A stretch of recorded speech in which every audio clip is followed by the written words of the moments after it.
it had a really profound impact on me because my dad was really pulled compassionately in the direction toward this very successful black man who was having his reputation and his career maligned publicly in front of this panel of white men.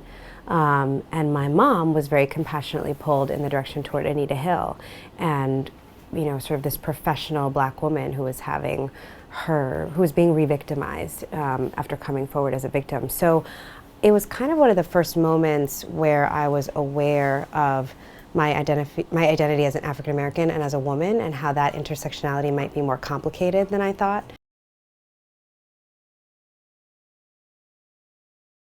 Yeah, the pre-production period was complicated, as we were researching and developing and casting and, hiring costume designers. And I mean, we were literally meeting with directors in my trailer at Sunset Gower. So like at my lunch hour from shooting Scandal, we were interviewing different directors for the film. And same with cinematographers and costume designers. A lot of them were phone calls that I would do in my lunch hour on my way to set or on my way home.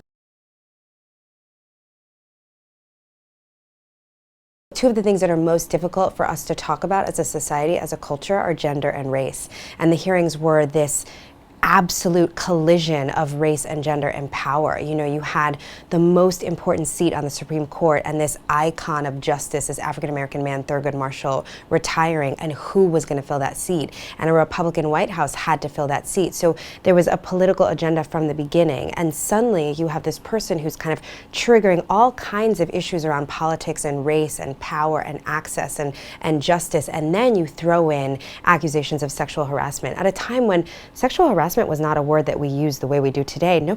Sexual harassment was this vague legal term that was only used in very few circles. So suddenly you had an entire nation not only questioning itself on issues of race and power and access, but also asking itself, is it not okay to talk that way in the office? Can I not treat my secretary that way?